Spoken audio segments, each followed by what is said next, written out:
Dans notre monde, il existe deux catégories de personnes clairement distinctes. Celles qui réussissent, et celles qui échouent. Si de nombreuses raisons contribuent à cette division, un facteur spécifique se démarque des autres, leur état d'esprit. Avez-vous déjà regardé l'une de ces vidéos virales époustouflantes montrant des moines semblant défier la gravité, se soulevant sans effort du sol? Ces exploits incroyables sont rendus possibles grâce au pouvoir incroyable de leur esprit, qui leur permet d'accomplir ce que la plupart jugent inimaginable. Il ne fait aucun doute que l'esprit humain est une force puissante, capable de nous mener vers le succès, ou de nous entraîner vers l'échec. Dans cette vidéo, nous examinerons les différences marquées entre la mentalité des personnes en difficulté financière et celle des personnes riches. Êtes-vous curieux de savoir où vous vous situez dans ce spectre? Aujourd'hui, je vais vous faire découvrir 9 mentalités puissantes qui distinguent véritablement les riches des pauvres. Bonjour à tous, et bienvenue sur le Titan Cuirassé, une chaîne où vous pouvez apprendre sur l'investissement, les finances personnelles, la gestion de l'argent, la psychologie, et sur beaucoup d'autres sujets d'éducation financière, parce que les écoles ne vont pas le faire à votre place. Si l'un de ces sujets vous intéresse, ou si vous voulez apprendre à mieux gérer votre argent, et à jouir d'une plus grande liberté financière, n'hésitez pas à vous abonner, à me laisser un like, et à activer la cloche des notifications pour être averti chaque fois que je publierai une nouvelle vidéo. Sans plus tarder, plongeons dans le vif du sujet. Numéro 1. Les personnes riches ne cessent jamais d'apprendre. Prenez l'exemple de Warren Buffett. Il consacre environ 5 heures par jour à la lecture. Maintenant, réfléchissez à vous-même. Combien de temps consacrez-vous à votre apprentissage personnel, ou à quand remonte la dernière fois où vous avez activement cherché à acquérir de nouvelles connaissances? De nombreux autres millionnaires et milliardaires qui se sont fait eux-mêmes suivent également une routine stricte, consacrant au moins 1 heure par jour à l'apprentissage et à l'amélioration de soi. Même 30 minutes de lecture par jour peuvent faire une différence considérable dans l'enrichissement de vos connaissances et de votre conscience. Vous vous demandez peut-être en quoi la lecture peut vous aider, mais en réalité, elle vous ouvre les yeux sur des idées concernant l'argent, de nouvelles opportunités, et des stratégies. Cela dit, vous devez choisir ce que vous lisez de manière réfléchie. Sélectionnez des livres qui remettent en question votre façon de penser, et approfondissent véritablement votre compréhension. Malheureusement, ceux qui ont un état d'esprit médiocre considèrent souvent la scolarité formelle comme la fin de leur éducation. Il est choquant de constater qu'environ 24,5% d'adultes dans le monde n'ont pas lu un seul livre en 2 ans, et que 55% d'entre eux n'ont pas lu un seul livre l'année dernière.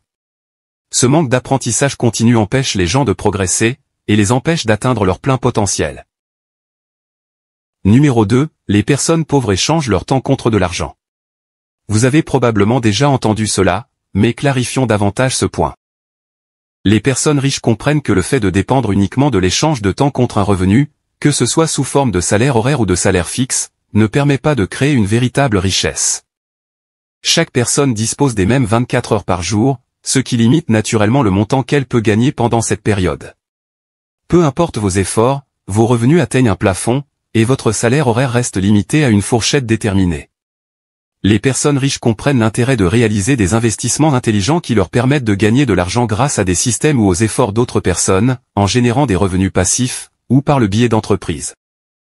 À l'inverse, les personnes ayant un état d'esprit pauvre ont tendance à consacrer toute leur vie professionnelle à des emplois rémunérés à l'heure. Elles utilisent leur temps précieux pour construire les rêves d'autres personnes tout en se contentant d'un salaire limité. Lorsqu'elles manquent une journée de travail, leurs revenus disparaissent également. Pendant ce temps, les personnes riches comprennent que la véritable croissance financière ne provient pas uniquement des revenus horaires. Bien que nous disposions tous du même nombre d'heures, les riches les optimisent en créant diverses sources de revenus. Soyons clairs. Avoir un emploi n'est pas une mauvaise chose. En fait, cela peut être un bon point de départ. Un emploi fournit un revenu essentiel, que vous pouvez économiser et utiliser pour commencer à investir dans des actifs générateurs de revenus ou dans votre propre entreprise, comme le font les riches. Ainsi, même si vous êtes actuellement salarié, l'essentiel est de planifier votre transition, de constituer progressivement plusieurs sources de revenus, et de créer une richesse stable à long terme. Numéro 3. Les personnes riches choisissent d'investir leur argent, tandis que les pauvres le laissent souvent dormir sur des comptes d'épargne. Les riches abordent l'investissement avec un état d'esprit orienté vers le succès, dans le but d'obtenir des rendements significatifs grâce à leurs décisions.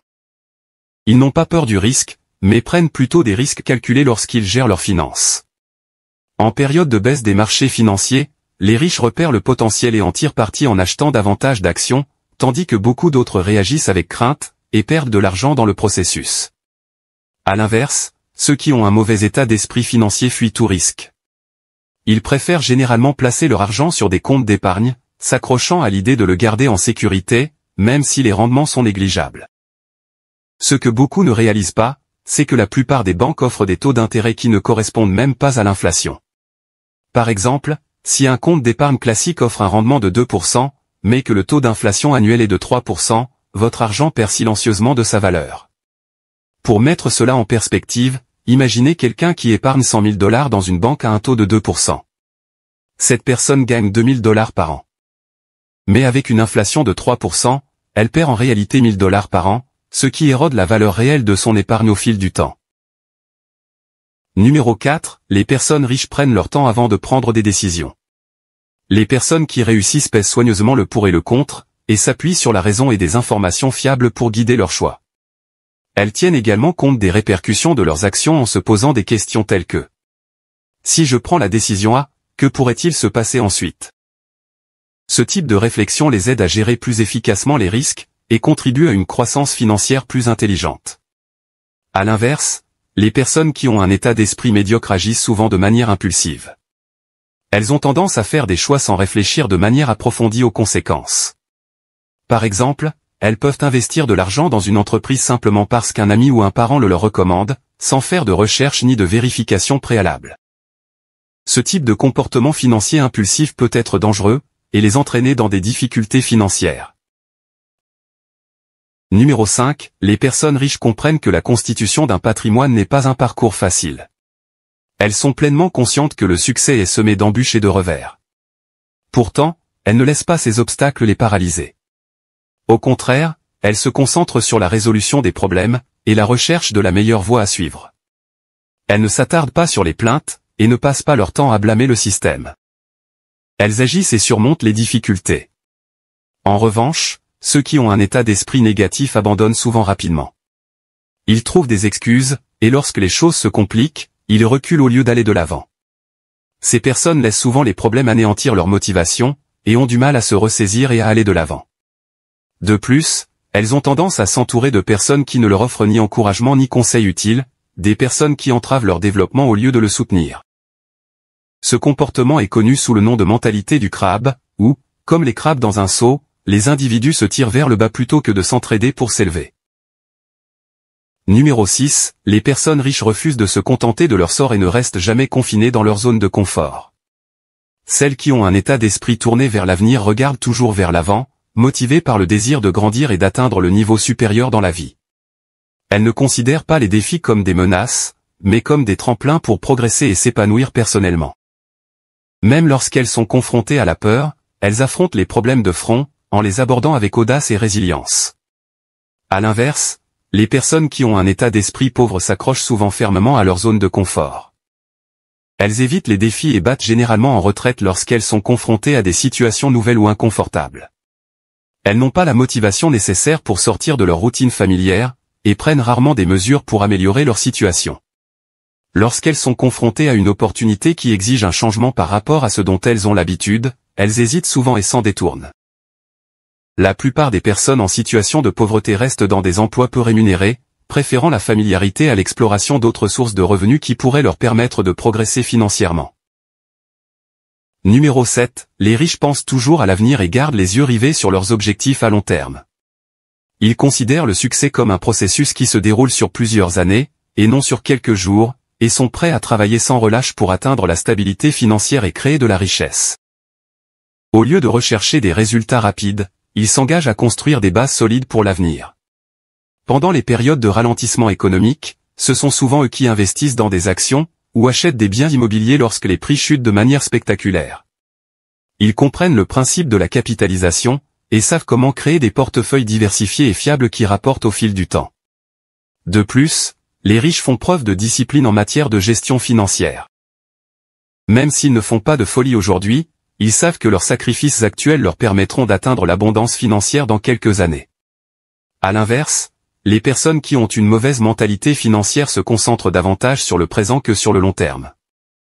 Elles rêvent de richesses instantanées sans poser les bases nécessaires pour y parvenir. Vivre au jour le jour devient leur réalité en raison de l'absence de planification à long terme. Plutôt que de viser la liberté financière, beaucoup sont enfermés dans un cycle de survie, s'occupant constamment de leurs besoins à court terme, et négligeant la vision plus large. Numéro 8. Les personnes riches ont tendance à être des créateurs et des innovateurs, tandis que celles qui ont moins d'argent sont souvent des consommateurs. Les riches prennent des mesures audacieuses pour développer de nouvelles idées, de nouveaux produits, ou de nouveaux services qui apportent de la valeur au monde. Ils investissent une grande partie de leur temps et de leur énergie dans l'apprentissage continu et la réflexion innovante, s'efforçant toujours de contribuer à la société. En comparaison, les personnes qui ont une mentalité pauvre sont généralement de gros consommateurs. Elles dépendent des inventions produites par les riches, augmentant sans le savoir la richesse des créateurs par leurs achats. Au lieu d'expérimenter, de créer, ou d'acquérir de nouvelles connaissances, elles fuient les défis ou les projets personnels. Plutôt que d'utiliser leurs revenus limités pour acquérir des compétences ou créer quelque chose de valeur, elles se concentrent sur la recherche de symboles de statut social. En conséquence, elles finissent par dépenser environ 90% de leurs revenus en biens et services conçus par de riches entrepreneurs, ce qui creuse encore davantage le fossé entre les créateurs et les consommateurs. Numéro 9. Une bonne réputation. Ceux qui réussissent dans la vie comprennent parfaitement la valeur de leur réputation, sachant qu'elle repose sur le respect et la confiance.